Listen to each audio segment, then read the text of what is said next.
morning everyone and welcome to the class.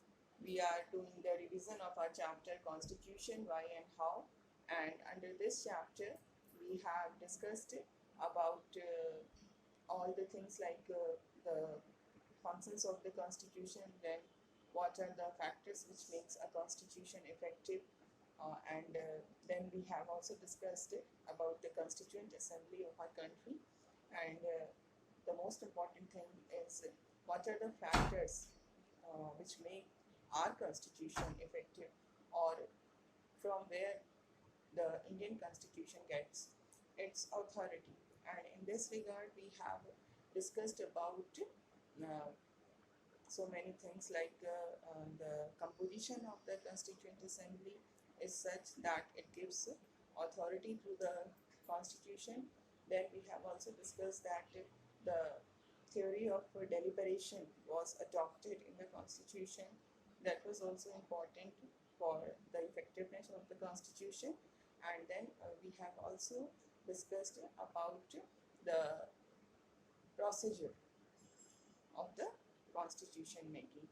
And in the previous class we were discussing about the factor that our constitution is not something which was made during the period of 2 years, 11 months and 18 days, but actually it inherited from the national movement. The main principles, the foundation of the constitution was actually laid during the nationalist movement. When nationalist movement, the movement against the colonial government was going on, and that time the foundation was actually started to be laid for this constitution. And in this regard, we were discussing about the objective resolution which was passed by Pandit Nehru in the Constituent Assembly. And this objective resolution is about the aims and objective of the Constituent Assembly, for which the members of the assembly had assembled.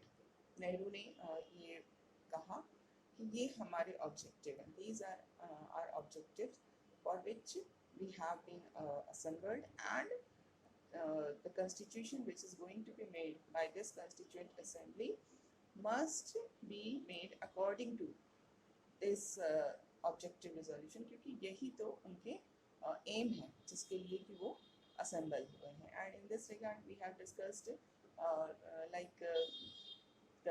India is a sovereign country, independent country. India is a republic. Then we have also discussed that India is a union of erstwhile British Indian territories and the Indian states and other territories if they want to be a part of India. And then we have also discussed that under the objective resolution, Nehru also pointed out that we are going to have a federal structure of the government in which there will be division of power between the center and the state. And the most important thing is that people are the ultimate sovereign.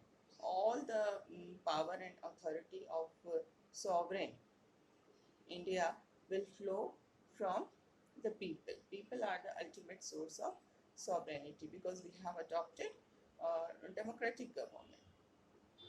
And then we have also discussed about the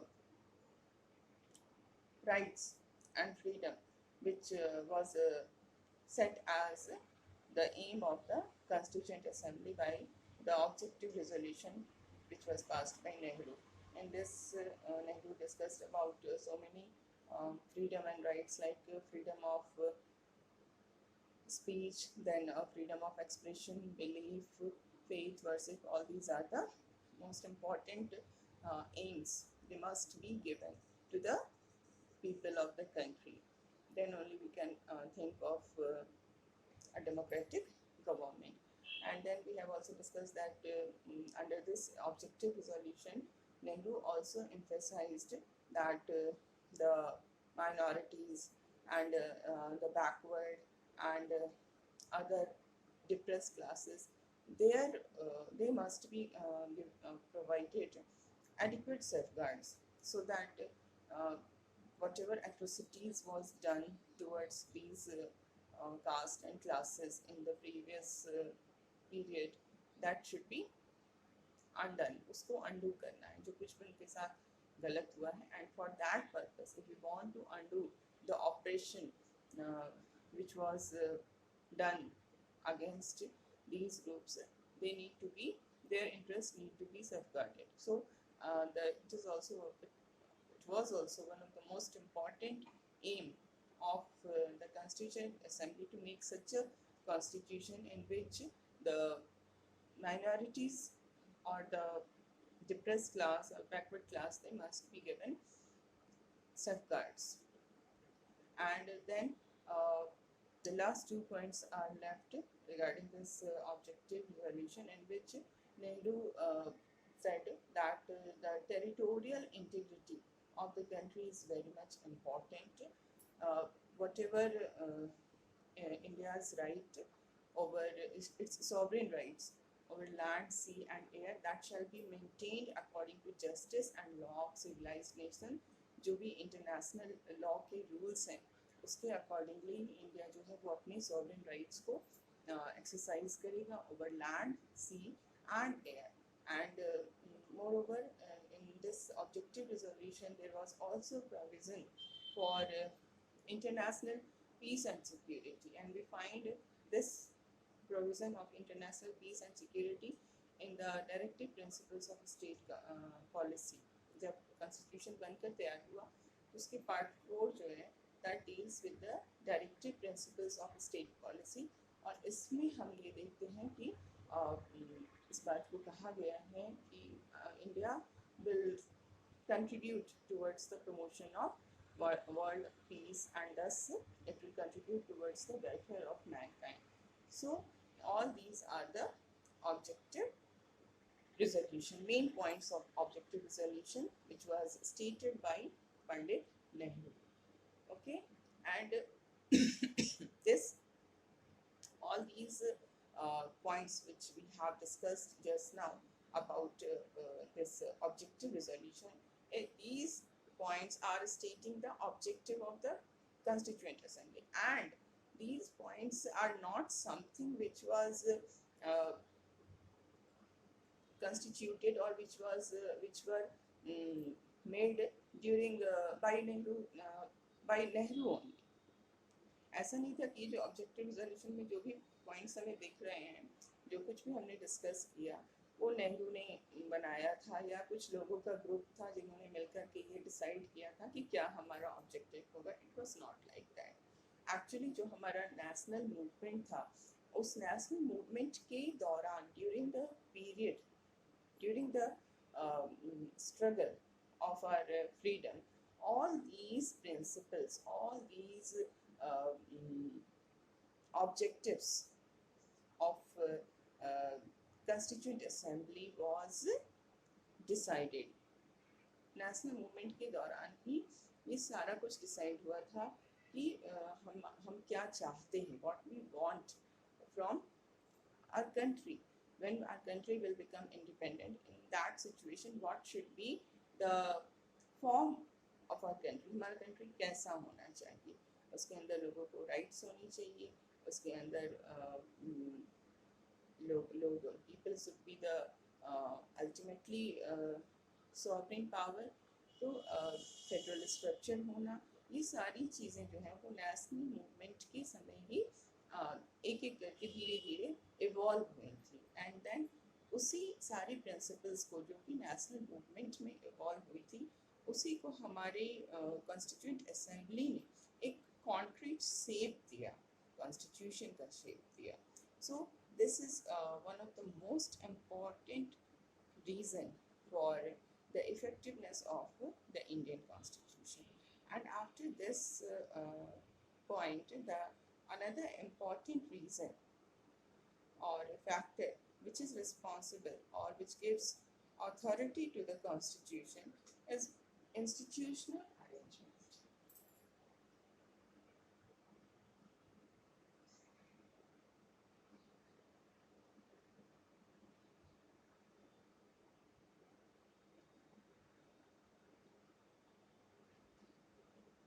Now, what do we mean by this institutional arrangement?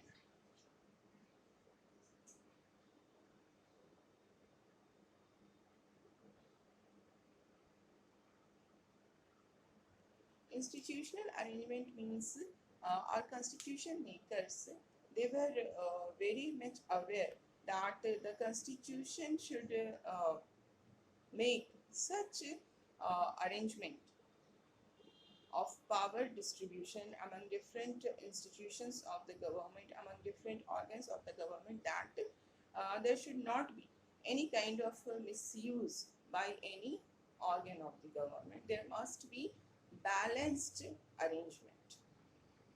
जो भी power distribute किया जा रहा है वो इस तरह से पावर का डिस्ट्रीब्यूशन होना चाहिए कि वो बिल्कुल भी बैलेंस्ड हो.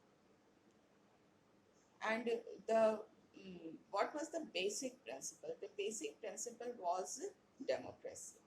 हम हमारा constitution हमको एक democratic country बनाता है.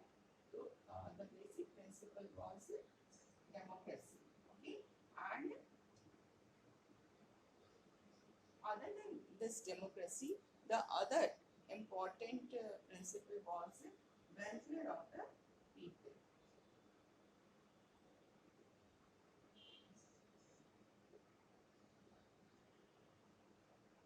These two are the basic principle.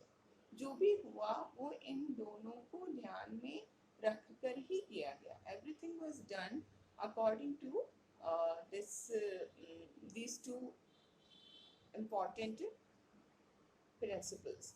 So first of all, the Constituent Assembly made such arrangement कि there should be right balance among different organs of the government. We all know there are three organs of the government: the executive, the legislature, and the judiciary. तो ये तीन जो organ हैं इनके बीच में balance is very much important. If there will be no balance of power between these three organs, then there can be misuse of power. So our constitution makers were very much aware of this fact, and for that purpose they had adopted this parliamentary form of government, under which there is a close relationship between the judiciary and between the executive and legislature. So we have adopted this parliamentary form of government. We will discuss this form of government in the chapter executive. When we will discuss executive, we have discussed all these things. We will again revise this all these things. So here you just know that our constitution makers have adopted this parliamentary form of government and federal arrangement. Federal arrangement means we have a separate chapter on federalism also. Federalism means there are two levels of government at least. There must be at least two levels of government, and there must be division of power between these two levels of government by the constitution. So this federal arrangement was done by the constitution makers, in which the power was distributed between the center and the state. And then we see that there was two types of power का division हो रहा है. एक हो रहा है among different organs of the government, जो legislature है, executive है, judiciary है, उनके बीच में power का distribution हो रहा है. And जो second type of distribution है वो level of government के बीच में हो रहा है, central government, state level. तो ये इतना distribution of power पे why the constitution makers are focusing on distribution of power, because power जब भी concentrate होगा, if power is concentrated, then there will be very high possibility of its misuse, and the purpose, democracy and welfare of the people will be defeated. वो purpose ही खत्म हो जाएगा, वो purpose achieve नहीं किया जा सकेगा. That is why our constitution makers are fragmenting the power. Power should not be concentrated. It must be fragmented. It must be divided. It must be distributed. Then only we can think of real democracy and real welfare of the people. So it was done by our constitution makers, and In this process, our constitution makers were very much aware that India, our constitution was going to be made in the year 1946. It started in December 1946, and this was the time up to when we see that so many constitutions have come into existence, and there was nothing new to start. कुछ भी ऐसा नहीं था जो कि Indian constitution makers नया start कर पाते, बिकॉज काफ़ी लेट हमारा जो कॉन्स्टिट्यूशन बना वो 1950 में बनकर तैयार होता है, कि काफ़ी लेट का समय था, काफ़ी देर हो चुकी थी। इसके पहले बहुत सारे कॉन्स्टिट्यूशन जो थे वो एग्जिस्टेंस में नहीं आए थे, सिर्फ they did not only come into existence, but उनका प्रैक्टिकल इम्प्लीमेंटेशन भी हो रहा था। एंड विद दिस इम्प्लीमेंटेशन उनमें क्या पॉजिटिव पॉइंट है, क्या निगेटिव पॉइंट है, everything was becoming clear to the people, especially our members of the Constituent Assembly. So at this moment of time, it was not possible for our constitution makers to make a completely new constitution. तो हमारे constitution makers ने क्या किया कि ये they never hesitated to learn from experiment and experiences of other countries. जो experiment other countries ने कर चुका है, जो एक्सपीरियंस अदर कंट्रीज को हो चुका है, they learn lesson from all these things. जो दूसरों के एक्सपीरियंस से हमने अपने आप को एनरिच किया कि जो कुछ भी हो चुका है उसको हम देखें, अगर कोई प्रोविजन कॉन्स्टिट्यूशन में लाया गया तो उसका प्रैक्टिकल इम्प्लीकेशन क्या हो। तो हमने क्या किया, हमारे कॉन्स्टिट्यूशन मेकर्स ने क्या किया, they borrowed from other constitutions. So many provisions of Indian constitution are borrowed from other constitution, and that is one of the criticism. Many times our constitution is criticized on this ground कि हमारे constitution makers ने किया ही क्या, यहाँ से वो ले लिया, वहाँ से वो ले लिया, सबको मिला दिया और इंडियन कॉन्स्टिट्यूशन बना दिया। But it was not that easy. ऐसी कोई बात नहीं थी कि उन्होंने बस आंखें बंद की और जहाँ कहीं से कुछ लिया और कॉन्स्टिट्यूशन बन गया।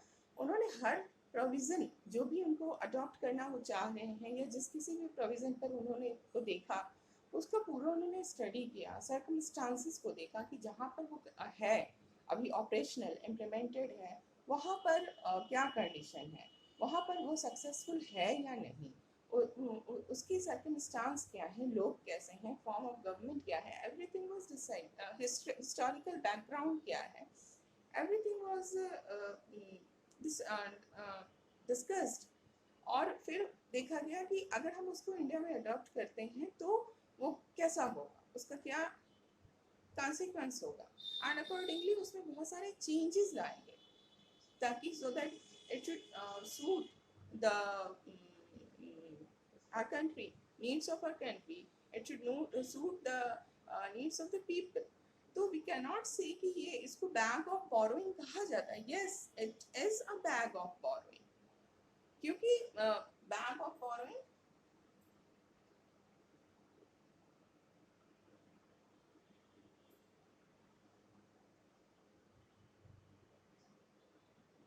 बैग ऑफ बोरोइंग मतलब जहाँ तहाँ से हमने उधार लेकर एक अपना कॉन्स्टिट्यूशन बनाया। yes, we have adopted so many provisions from other countries, but we have not blindly adopted. First of all, पहला अगर हम इसके it's a very important question for you कि अगर इंडियन कॉन्स्टिट्यूशन को बैग ऑफ बोरोइंग कहा जाता है तो क्यों कहा जाता है। इसके फेवर में हम कुछ बातें कहेंगे, इसके अगेंस्ट हम कुछ बातें कहेंगे। बैग ऑफ बोरोइंग इसलिए कहा जाता है क्योंकि we have adopted so many provisions from other countries, and in this regard you will have to give examples कि किस तरह से हमने डिफरेंट कंट्रीज से डिफरेंट प्रोविजंस लिए। जैसे कि सबसे ज़्यादा जहाँ से हमने अडॉप्ट किया है जिस कॉन्स्टिट्यूशन से, वो है ब्रिटिश कॉन्स्टिट्यूशन। ब्रिटिश कॉन्स्टिट्यूशन से हमने मोस्ट ऑफ द प्रोविजंस जो हैं वो हमारे ब्रिटिश कॉन्स्टिट्यूशन से ही अडॉप्टेड है। Like parliamentary form of government को हमने अडॉप्ट किया. देन जो इलेक्शन का सिस्टम था, that is first past the post system, which is there in our third chapter, that was also adopted from the British Constitution. Then we have adopted this idea of rule of law from the British Constitution. uh, then institution of the speaker and his or her role, that is also adopted from the British Constitution. Not only this, we have adopted also the law making procedure. जो भी law making procedure है वो हमने written से adopt किया. तो ये सारे जो प्रोविजंस हैं ये मोस्टली वी विल सी कि जो भी पार्लियामेंट से रिलेटेड चीज़ें हैं, we have adopted that from the British constitution. First of all form of government ही हमने ब्रिटिश को अडॉप्ट किया. उसके अलावा इलेक्शन का रूल, एवरीथिंग, मतलब काफ़ी कुछ हमारा ब्रिटिश कॉन्स्टिट्यूशन से हमने बहुत कुछ लिया. तो अगर ये क्वेश्चन आपका है कि क्यों इंडियन कॉन्स्टिट्यूशन को बैक ऑफ बोरोइंग कहा जाता है, तो it should be your first point कि इंडियन कॉन्स्टिट्यूशन के ने बहुत सारे प्रोविजंस लिए हैं. अब then you will have to say कि कौन कौन से ऐसे प्रोविजंस हैं जो कि हमने ब्रिटिश जो कि हमने डिफरेंट कंट्री से लिए हैं. इसमें पहला हमारा ब्रिटिश आएगा और ब्रिटिश कॉन्स्टिट्यूशन से हमने जो इम्पोर्टेंट चीज़ें ली हैं उसको बताया जाएगा. देन यू कैन से कि यूनाइटेड स्टेट्स के कॉन्स्टिट्यूशन से भी हमने बहुत कुछ लिया. जैसे हमने सबसे इम्पोर्टेंट जो वहाँ से लिया है वो है charter of fundamental rights. Fundamental rights वहाँ भी लोगों को दिए गए हैं और वो बिल ऑफ राइट्स के फॉर्म में कॉन्स्टिट्यूशन में, उसी तरह से हमारी कंट्री में भी इसको अडॉप्ट किया गया. अदर देन दिस जो जुडिशियरी के पावर्स हैं, like independence of judiciary, then judicial review, ये जो पावर्स हैं ये भी जुडिशियरी को जो हमारे यहाँ मिली है, that is also done from the adopted from the US constitution. US constitution के अकॉर्डिंगली हमने अपनी जुडिशियरी को बहुत ज़्यादा स्ट्रॉन्ग बनाया. इंडिपेंडेंस पे बहुत ज़्यादा हमारा स्ट्रेस था, ये इम्पार्शियल होना चाहिए. और जुडिशरी का रोल एक डेमोक्रेसी के अंदर बहुत ही ज़्यादा होता है. Judiciary, when we will discuss judiciary, we have discuss judiciary, and in that we have seen कि जुडिशरी किस तरह से डेमोक्रेसी को प्रोटेक्ट करता है, किस तरह से मिसयूज ऑफ पावर को ये रोकता है. तो जुडिशरी का स्ट्रॉन्ग होना बहुत ज़्यादा इम्पॉर्टेंट था और इसको हमने यूएस कॉन्स्टिट्यूशन से अडॉप्ट किया, जहाँ पर कि प्रेसिडेंशियल फॉर्म ऑफ गवर्नमेंट है, जहाँ पार्लियामेंट्री सिस्टम नहीं है. तो हमने ये नहीं कि बस एक कंट्री को लिया और उसके सारी चीज़ें अडॉप्ट कर ली. अब प्रेसिडेंट, हमने पार्लियामेंट्री फॉर्म ऑफ गवर्नमेंट को अडॉप्ट किया, लेकिन under this parliamentary form of government हमने क्या किया, हमने जुडिशरी को जो पावरफुल बनाया वो किसके अकॉर्डिंगली बनाया, वो यूएस कॉन्स्टिट्यूशन के अकॉर्डिंगली बनाया. क्योंकि हम जानते थे कि जो हमारी सिचुएशन है उसमें जुडिशरी को पावरफुल होना बहुत ज़्यादा इम्पॉर्टेंट है. और फंडामेंटल राइट्स का हमने प्रोविज़न किया एज वैसे ही जैसे कि यूएस के कॉन्स्टिट्यूशन में. तो ये चीज़ें जो हैं ये इतना आसान नहीं था. It was a very tough task. So ये नहीं कि सिर्फ हमने ब्रिटेन और यूएस से ही लिया, बल्कि आयरलैंड के कॉन्स्टिट्यूशन तक से हमने कुछ चीज़ों को अडॉप्ट किया, like directive principles of state policy. We have discussed about this policy also, these principles also, when we were discussing chapter 2 fundamental rights के अंदर हमने इसको भी डिस्कस किया है कि ये ऐसे these are the principles for the state कि जब state is going to, when the state is going to formulate any policy, it must take into consideration these principles. In principles को ध्यान में रखते हुए ही उसको पॉलिसी फॉर्मुलेट करना है, ताकि वेलफेयर ऑफ द पीपल है ना, उसको अचीव किया जा सके. तो हमने आयरलैंड जैसे छोटे से कंट्री के भी कॉन्स्टिट्यूशन को अडॉप्ट किया. ये नहीं कि जो बड़े बड़े कॉन्स्टिट्यूशन है, बड़े बड़े कंट्री हैं, उन्हीं को सिर्फ हम देख रहे हैं. आयरलैंड के कॉन्स्टिट्यूशन को हमने अडॉप्ट के भी प्रोविजन को हमने अडॉप्ट किया. फ्रेंच कॉन्स्टिट्यूशन से भी हम इंस्पायर्ड थे, बिकॉज फ्रेंच कॉन्स्टिट्यूशन जो था वहाँ से हमने जो लिया वो था principle of liberty, equality and fraternity, which is there in our preamble also. Fraternity, brotherhood, sisterhood, that is very much important for the success of democracy. Democracy cannot be successful in the absence of this fraternity. तो हमने इसको भी लिया French Constitution से. And then we have also adopted provisions from Canadian Constitution. Canadian constitution से हमने क्या adopt किया, हमने फेडरल गवर्नमेंट को अडॉप्ट किया, फेडरल स्ट्रक्चर ऑफ गवर्नमेंट को अडॉप्ट किया। और ये जो फेडरल स्ट्रक्चर ऑफ गवर्नमेंट है, उस समय जब हमने इसको अडॉप्ट किया तो ऐसा माना जाता था कि जो यूएस का फेडरलिज्म है दैट इज द स्टैंडर्ड। अगर आपको फेडरल स्ट्रक्चर अडॉप्ट करना है तो you should follow the US structure of federalism. But हमने ऐसा नहीं किया, वी हैवंट डन दिस। हमने क्या किया, हमने कनाडा के फेडरलिज्म को अडॉप्ट किया, क्योंकि कनाडा में जो फेडरलिज्म था उसमें क्या था कि सेंटर वाज मोर पावरफुल। जो हमारे सर्कमस्टांस थे at the time of independence because of this partition and then the problem of princely states were also there, the situation was very bad at the time of independence। तो जो situation थी, internal condition थी India की, उसके accordingly हमने ये सोचा कि अगर हम यूएस के फेडरल स्ट्रक्चर को अडॉप्ट करते हैं तो वो that can cause trouble for the unity and integrity of the country, and for that purpose we have adopted this quasi federalism from Canada, from Canadian constitution. क्योंकि अगर Canadian constitution के अंदर हम क्या देख रहे हैं कि वहाँ पर सेंटर को स्ट्रॉन्ग बनाया गया था, और यूएस फेडरलिज्म में स्टेट्स स्ट्रॉन्ग थे। हमें सेंटर स्ट्रॉन्ग चाहिए था, क्योंकि अगर सेंटर स्ट्रॉन्ग नहीं होता तो फिर क्या होता, तो फिर हमारे कंट्री जो है वो उसकी यूनिटी और इंटीग्रिटी पे आ जा सकती। तो इस तरह से हम देख रहे हैं कि हमने हमारे कॉन्स्टिट्यूशन मेकर्स जो थे वो उनका पर्पस ये नहीं था, yes it was bag of boring, क्योंकि हमने इतने सारी चीज़ों को अडॉप्ट किया। अब सवाल ये उठता है कि अगर हम इसको निगेटिवली देखें तो ये कहा जाता है कि यस कुछ भी नहीं हुआ, बस जहाँ तहाँ से चीज़ों को ले लिया, प्रोविजंस ले लिया और कॉन्स्टिट्यूशन बना दिया। बट ये गलत है। ये जो आरोप लगाया जा रहा है, एलिगेशन लगाया जा रहा है हमारे कॉन्स्टिट्यूशन मेकर्स पे, दैट इज़ टोटली रॉन्ग। क्योंकि first of all I told you earlier also कि जिस समय हमारा कॉन्स्टिट्यूशन बना उस समय बहुत सारे कॉन्स्टिट्यूशन बन चुके थे, न सिर्फ बन चुके थे बल्कि उनका इम्प्लीमेंटेशन भी हो चुका था, और ये पता चल चुका था कि किसी भी प्रोविज़न का जब इम्प्लीमेंटेशन हो रहा है तो क्या उसमें बैड नेगेटिव पॉइंट्स है, क्या पॉजिटिव पॉइंट्स है, एवरीथिंग वाज क्लियर। तो हमारे कॉन्स्टिट्यूशन मेकर्स ने उस एक्सपीरियंस का फ़ायदा उठाया। उस मोमेंट पे उनके लिए ये पॉसिबल ही नहीं था कि वो एक बिल्कुल भी नया कॉन्स्टिट्यूशन कंट्री को दे सके, क्योंकि उस समय तक इतने कॉन्स्टिट्यूशन बन चुके थे कि इनके लिए कुछ भी नया प्रोड्यूस करना पॉसिबल नहीं था। And moreover the task before the constitution makers was not to make a new constitution और a perfect constitution. The task before the constitution makers was to make a workable constitution। एक ऐसा constitution country को दिया जाए जो कि काम कर सके, रियल में जो वर्क कर सके। And they have totally succeeded in their task, because आज हम देख रहे हैं कि 70 years have been passed and still our constitution is relevant। There was never a question from any part of the country or any part of the society that this constitution needs to be removed, इसको खत्म किया, needs to be abolished, इसको खत्म किया जाए और एक नया कॉन्स्टिट्यूशन बनाया जाए। ऐसी कभी भी एक आवाज़ कहीं से भी नहीं आई।